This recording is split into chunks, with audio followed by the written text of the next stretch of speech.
Hola, gracias por acompañarnos en esta entrega de la jornada de clausura del año escolar 2020-2021, porque así fue. El reto que unidos superamos, educación para todos preservando la salud a pesar del COVID-19. Y la calidad de la educación fue una de las principales metas de este año escolar 2020-2021. Es por esto por lo que supervisamos constantemente los procesos, técnicas y métodos llevados a cabo por los actores y la comunidad educativa. Y para conversar sobre este tema, hoy nos acompañan como moderadora la viceministra Ligia Pérez, viceministra de Servicios Técnicos y Pedagógicos, y nuestros panelistas Rafael Bello, viceministro de Supervisión y Control de la Calidad de la Educación, Elvira de la Cruz, directora general de Educación Inicial, Policarpio Sánchez, director general de Educación Primaria, Juan José Mariñez, director de Secundaria, Modalidad Académica, Ansel Shecker, directora general de Evaluación y Control de la Calidad de la Educación. Les dejo de la mano de la viceministra Ligia Pérez. Saludos, amigos y amigas. Bienvenidos a esta nueva jornada de cierre del año escolar 2020-2021. Hoy tenemos, como ha dicho Diulca, un panel muy interesante acerca de cómo se van a evaluar o cómo se han evaluado los aprendizajes de los estudiantes, pero también cómo se ha evaluado el proceso que se llevó a cabo durante este año escolar 2020-2021. En este momento nos acompañan para tratar este tema el viceministro de Evaluación, Supervisión y Control de la Calidad de la Educación, el doctor Rafael Bello. Doctor, sabemos de la responsabilidad que tiene su viceministerio en evaluar lo que han aprendido los estudiantes durante el año escolar y evaluar los procesos. Y sabemos también que uno de los pilares, de los elementos importantes para esa evaluación es el control de la asistencia de los estudiantes a clase. En este año que no hemos tenido prácticamente docencia presencial, llegamos a tener en un momento educación semipresencial, pero la mayor parte del año escolar se ha desarrollado a distancia. Entonces queremos saber, ¿se pasaba asistencia a distancia? ¿Cómo se pasaba? ¿Cómo se recogía esa asistencia, si es que se hacía? Porque es una pregunta que muchos se hacen. Cuéntenos, doctor, pero además cuéntenos de qué se encarga su viceministerio específicamente. Sí, primero se pasaba asistencia todos los días, del primero hasta el último. Segundo, el viceministerio enfoca supervisión. En este sentido tenemos dos direcciones de supervisión educativa, una de escuelas públicas, unas 7.000 escuelas, y otra dirección de colegios privados o escuelas privadas, unos 3.000 aproximadamente. Son 10.000 centros que tributan todos los días información de distintas clases, de distintas especies, al ministerio, pero también se va al territorio a confrontar, a confirmar esa información a cada uno de esos centros, de esas 122 distritos y de esos 18 regionales que está conformada el país. Wow, pero eso debe ser un trabajo muy arduo, doctor. Todos los días pasar esa asistencia, que cuando es presencial, pues cada centro educativo lo hace, la registra, pero pasarla y enviarla todos los días al Viceministerio de Supervisión, Evaluación y Control de la Calidad de la Educación. Es una de las funciones del viceministerio desde hace tiempo, pasar asistencia, pero ahora, ¿qué pasó? La barrera, la dificultad, la creatividad que tuvimos que utilizar para que la virtualidad pueda ser medida, para que los impresos, los cuadernillos puedan ser medidos, su participación, su uso. En ese sentido, pues entonces hemos tenido información de los centros que van hacia los distritos y tributan entonces a los regionales que confirman la información y entonces nos envían diariamente un reporte tempranito cada uno para poder, ilustrarnos como ministerio, y segunda, el ministro tenga diariamente la información a la mano para la toma de decisiones. Ahora bien, esa creatividad comenzó con trabajo de campo, con grupos de trabajo en el terreno y se fue llevando a la parte electrónica, de tal manera que ya tenemos un dispositivo electrónico que en instantes llega la información y alimenta entonces todo el sistema. Hemos tenido que automatizarnos y mejorarnos en ese sentido y estamos listos para presentar esa tecnología también ya para el próximo año. Hay algo que me llama la atención y despierta mi curiosidad. Una vez que se tiene la información de los estudiantes que asistieron a clases a distancia, ¿qué se hace con aquellos estudiantes que no estuvieron presentes? No digamos un día, porque si faltó un día, bueno, cualquiera falta un día a clases, ¿verdad? Pero aquellos estudiantes que tenían una ausencia frecuente y sobre todo una ausencia como continua, días continuos, no era que faltaban un día, iban otros, sino que tenían varios días, por ejemplo, sin asistir, sin ponerse presente a través de los diferentes medios que utilizaban los docentes para comunicarse con ellos, sí. Como el caso de WhatsApp, por ejemplo. ¿Qué pasaba en el caso de esos estudiantes que no faltaban a clases? ¿Qué hacían los docentes? Teníamos también sistemas de alerta temprano. Cuando un estudiante faltaba algunos días, entonces nos poníamos en comunicación con los centros, con los docentes, para que ellos acudieran de alguna manera a las familias y tuvieran una retroalimentación si estaban enfermos, con cualquier ausentismo. Entonces, eso combinado con el apoyo que agradecemos de todos los distritos, de los 122 distritos, era una retroalimentación constante, compleja, pero usamos la creatividad, pero también la buena voluntad de todo ese personal en territorio, que agradecemos infinitamente. Gracias, doctor Bello. Excelente. La evaluación de los aprendizajes es uno de los aspectos que más mueve la curiosidad de la gente, sobre todo de las familias, de los padres, por saber cómo van a ser evaluados sus hijos. Pero no es cómo van a ser evaluados, es cómo han sido evaluados a lo largo de todo el año escolar, porque la evaluación es un proceso continuo, sistemático. No es evaluar un día, no, es evaluar desde que se inicie el año escolar. Nosotros queremos saber los diferentes niveles, nivel inicial, primaria, secundaria, cómo ha sido el proceso de evaluación de los aprendizajes de esos estudiantes. Para ello vamos a conversar ahora con la maestra Elvira de la Cruz, quien es la directora general del nivel inicial. Elvira, cuéntanos cómo ha sido el proceso, descríbenos brevemente ese proceso de evaluación que se ha llevado a cabo durante el año escolar para esos pequeñines que sabemos que tienen promoción automática, ellos van a pasar su año escolar sin problema, pero ¿cómo ha sido ese proceso para saber qué tanto han aprendido esos pequeñines? Bueno, desde el nivel inicial se empezó recogiendo las primeras producciones del cuadernillo número 1. Esas primeras producciones sirvieron de evaluación diagnóstica, porque las maestras inmediatamente recibieron esas producciones, iban registrando cómo estaba ese nivel de avance de los niños y las niñas. Y mensualmente, semanal y al final de cada cuadernillo, hay un instrumento que es una rúbrica y también algunos listados de cotejo que las maestras fueron elaborando junto con el portafolio e iban recogiendo cada una de esas producciones, le iban también mirando el proceso de avance de los niños y las niñas, lo iban registrando, iban observando e iban retroalimentando a la familia de cómo iba permaneciendo todo ese proceso. Así o sea, Elvira, que los propios cuadernillos traen un instrumento mediante el cual se van evaluando los niños,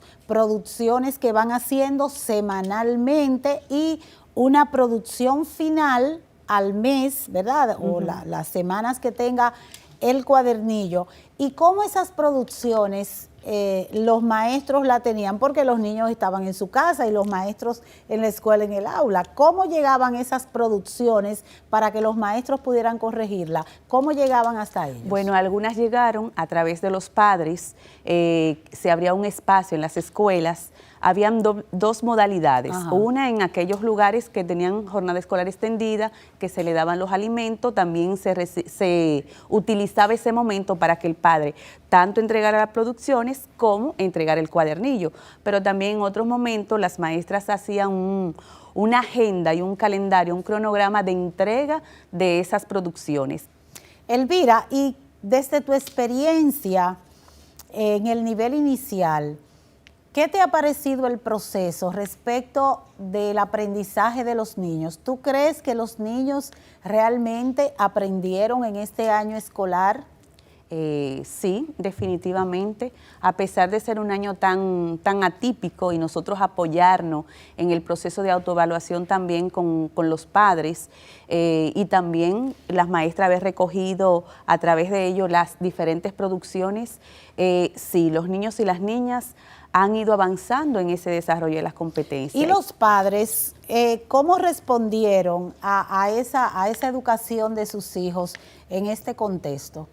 Bueno, realmente el apoyo de los padres ha sido excelente y debemos felicitarlos. Los padres se han entregado y han estado inmersos en todo este proceso. Aún aquellos que en algunos momentos han tenido dificultad y que a través de esas visitas que han realizado las maestras se han integrado, hemos aplicado un instrumento donde han participado alrededor de 28,000 padres, dando testimonio de cómo ha sido el proceso y también de cómo ellos se han sentido y del avance que los niños y las niñas han tenido. Gracias, Elvira. Ahora, queridos amigos y amigas, vamos a hacer una breve pausa.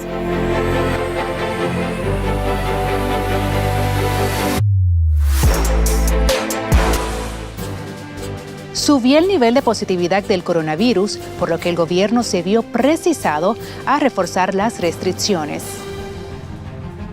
Bueno, lo del COVID es cosa chiquita, ¿no?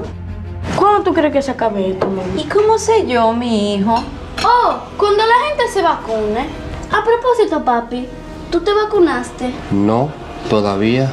¿Y tú, mami? Entonces no es verdad que ustedes quieren a uno. ¿Y cómo tú vas a decir eso, mijo? Claro, si no se vacunan, no se acaba el COVID, no hay escuela, no hay parque, no hay abrazos, ni hay de nada.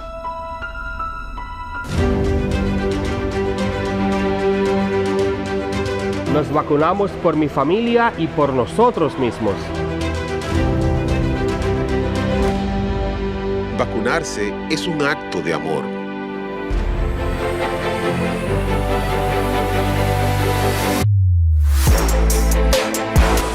Continuamos en esta jornada de cierre del año escolar 2020-2021. En esta ocasión vamos a conversar con el director general de Educación Primaria, el maestro Policarpio Sánchez, acerca de cómo ha sido el proceso de evaluación de los estudiantes de educación primaria. Esos también pequeñines que van desde primer grado hasta el 6º grado de la educación primaria. Cuéntenos, maestro Policarpio, sobre ese proceso de evaluación, cómo lo fue, cómo se orientó a los docentes en los diferentes centros educativos de la educación primaria para que hicieran la evaluación de los aprendizajes de sus estudiantes. Saludos, viceministra.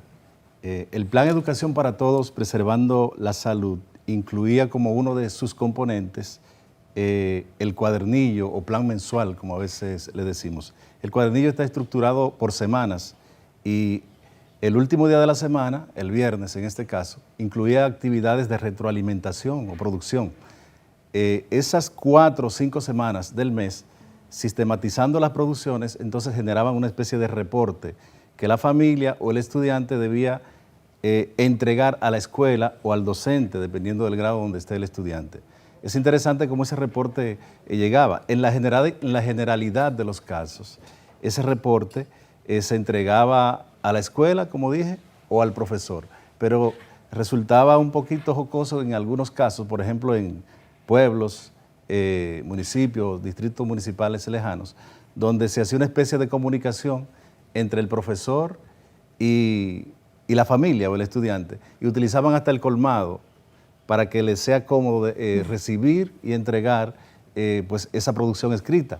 Entonces, a lo largo de los 6 planes mensuales que constituía el año escolar, esas producciones se organizaban en carpetas, en portafolios, conjuntamente con otras producciones escritas de los estudiantes de actividades de ampliación que el docente pues le mandaba, ya sea por paquetico, el famoso paquetico que le ponían a los celulares, por comunicaciones alternas que hacían los profesores y la familia, en poblados muy lejanos, donde el profesor se trasladaba, por ejemplo, en las escuelas multigrado, 2 o 3 veces a la semana, interactuaba con el estudiante y lo que hacía era que recibía directamente del estudiante esas producciones. En fin, todo eso al final constituyó una especie de carpeta, como le decimos, portafolio, que el profesor fue evaluando y nosotros pudimos constatar desde el día 5 de julio hasta el 16, desplegamos toda una jornada de levantamiento de informaciones donde pudimos ver en la mayoría de las escuelas de los distritos cómo los profesores iban tomando todos esos recursos para evaluar el nivel de logro de los aprendizajes de los estudiantes y poder sistematizar las calificaciones y producir una promoción, aplazamiento o proceso de recuperación del estudiante acorde con el nivel, repito, de logro de esos aprendizajes. O sea que fue una evaluación basada en las producciones, con evidencias reales y un proceso muy dinámico, muy diverso, pero muy rico. O sea, lo que usted me está diciendo, maestro, es que la evaluación no se hace una vez, en un momento, por un examen, sino que es el producto de todos esos trabajos y tareas que los estudiantes fueron haciendo desde el primer día de clase hasta finalizar, ¿cierto? No es una evaluación de un día sumativa, es una evaluación formativa que va desde el principio, que se va recogiendo todas esas evidencias, se va constituyendo una especie que se puede llamar el historial de las producciones de los estudiantes, que al final se toma como evidencia para evaluarlo en función de todo lo que el estudiante ha podido realizar en el transcurso del año escolar. No es un capricho de un día, sino que es un proceso bien llevado. Excelente, porque mucha gente tiene en su cabeza como que la evaluación es darle un examen al estudiante y nada que ver, ¿verdad? Ya no, ya ese proceso ya pertenece a un modelo ya caducado. Es en función de lo que el estudiante día a día va mostrando como evidencia, como logro de las competencias que el profesor puede apreciar en función de los trabajos que va realizando. Excelente, muchas gracias. Y en secundaria, señor Mariñez, Juan José Mariñez, que es el director de la modalidad académica en educación secundaria o educación media, ¿cómo ha sido ese proceso ya para los más grandes, que son los estudiantes de secundaria?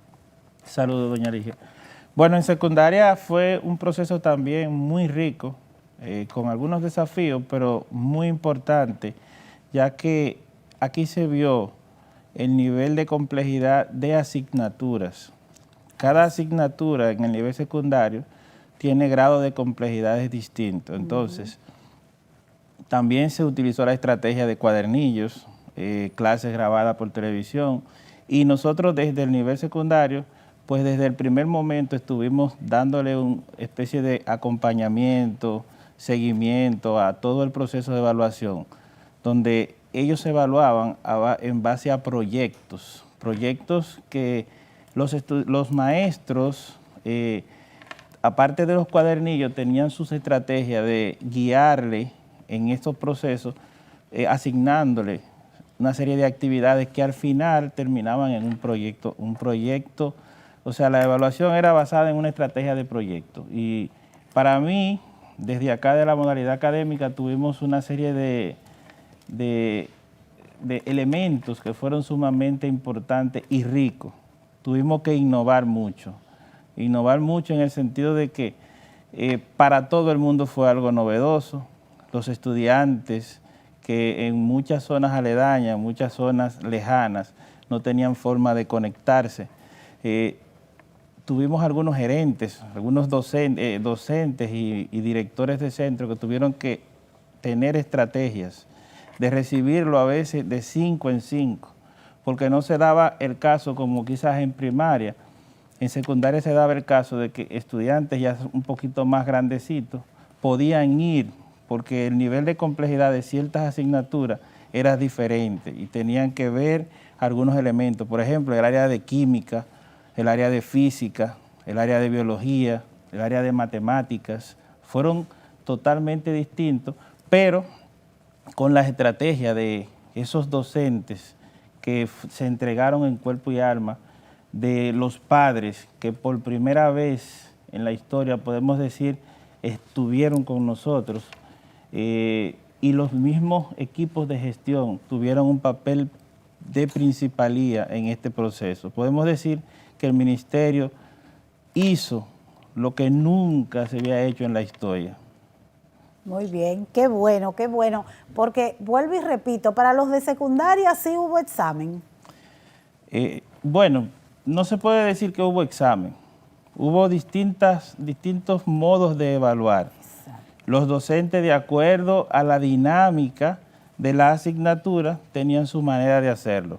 O sea, muchos se hacían estableciendo, por ejemplo, producciones de textos escritos, producciones de proyectos de investigación-acción que intervienen directamente a las comunidades y aportan, además aportan con algunos elementos que son importantes para la resolución de problemas directamente que afectan al centro y que afectan a las comunidades. Entonces, quizás hubieron algunos careos en esos encuentros sincrónicos que sí quizás los docentes tuvieron con sus estudiantes o tenían cada cierto tiempo, pero no podemos decir per se que tenían exámenes directamente como aquellos exámenes tradicionales que teníamos. Recordar que tenemos ahora un enfoque basado en competencias y se evalúan otros criterios que van directamente enfocados al logro de eso que pedagógicamente se quiere. Bien, pero es importante aclarar que no es que los exámenes están descartados, sino que no son utilizados como un elemento fundamental para decidir si un estudiante se promueve o no.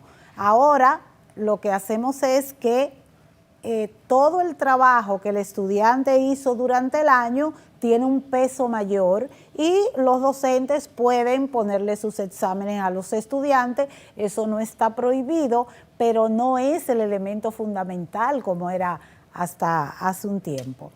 Bien, hemos hablado aquí de cómo han sido evaluados los aprendizajes de los estudiantes de los diferentes niveles, inicial, primaria, secundaria.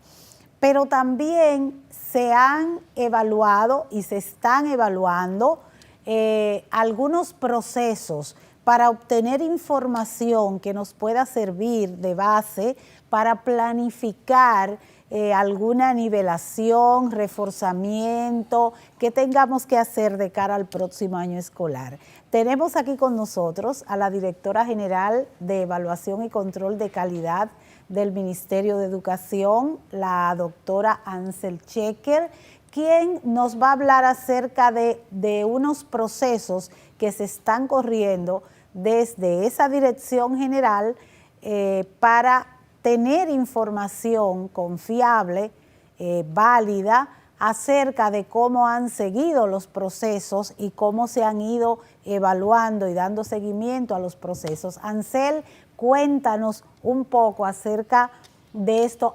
Y sobre todo, ¿qué pasó con las pruebas nacionales y las pruebas diagnósticas? ¿Ya definitivamente no se van a dar o se pausaron por este año, por las condiciones? ¿Qué va a pasar con eso? Cuéntanos. Bueno, el sistema educativo también evalúa centralmente los aprendizajes de manera macro, para tener información que permita tomar decisiones basadas en evidencias y contribuir así con la calidad educativa.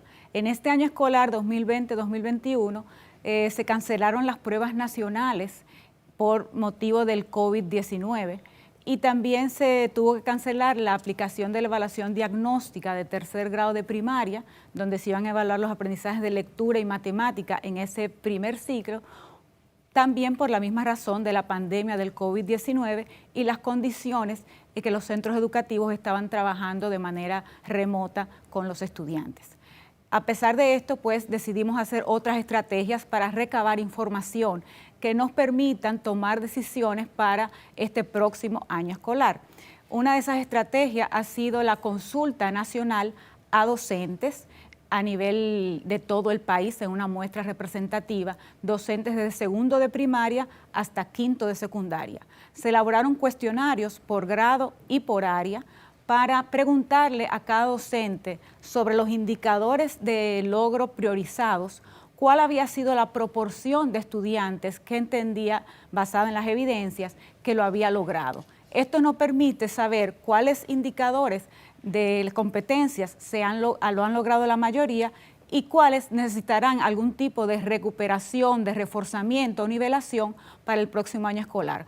Además de estas preguntas, el cuestionario tenía otras preguntas para conocer el contexto de este año escolar en términos de saber los recursos que recibieron y manejaron, los dispositivos electrónicos, la conectividad, la comunicación con la familia, con el estudiante, los apoyos que recibieron de la gestión, de psicología, en fin, una serie de preguntas para nosotros poder caracterizar este año y también con esa información poder vislumbrar cuáles acciones tenemos que tomar para el próximo año escolar. Además de esta estrategia de cuestionario de docentes, también hemos puesto a disposición a través de la plataforma iq.edu.do en una alianza del Ministerio de Educación con el Instituto 512, hemos puesto pruebas de lengua española y matemática de tercero de primaria hasta sexto de secundaria. Estas son pruebas en línea que las puede tomar el estudiante de modo voluntario y que nos van también a permitir tener una retroalimentación de los aprendizajes que han logrado. Y cada estudiante que la complete va a tener un reporte diagnóstico de cuáles son sus fortalezas y cuáles también son áreas para recuperar en este tiempo. Qué interesante, Ansel. Los dos procesos que se están corriendo actualmente son sumamente importantes para, como tú bien dices, la toma de decisiones que tenemos de cara al próximo año escolar. Esas pruebas que están en línea y que invitamos a todos los estudiantes a que la tomen, no tiene ningún valor de promoción, de calificación, eso no va a alterar para nada. Y sí les va a dar a los propios estudiantes, en el caso de los grandes, y a las familias, a los padres, en el caso de los de primaria, pues les va a dar una idea de los aprendizajes que han obtenido sus hijos en este año escolar y sobre todo, lo más importante, qué es lo que necesitan reforzar para iniciar un próximo año escolar con éxito. Así que le exhortamos nuevamente a que entren a la página del MINER, la plataforma www.iq.edu.do. Esa es una página que está en la plataforma del MINER, en la página web del MINER. Es una plataforma del Instituto 512 de la Fundación Inicia, a quienes damos las gracias por esa colaboración y esperamos que puedan entrar y hacer sus pruebas para que tengan ustedes mismos su información y el ministerio también pueda tomar decisiones en base a esas valiosas informaciones. Ansel, de verdad, una última pregunta. ¿Y cuándo tendremos los informes de esos dos procesos, de los resultados?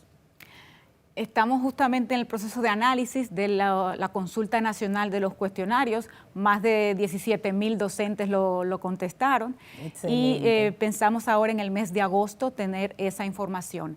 La plataforma de pruebas está abierta, vamos a tenerla abierta. ¿Hasta qué fecha?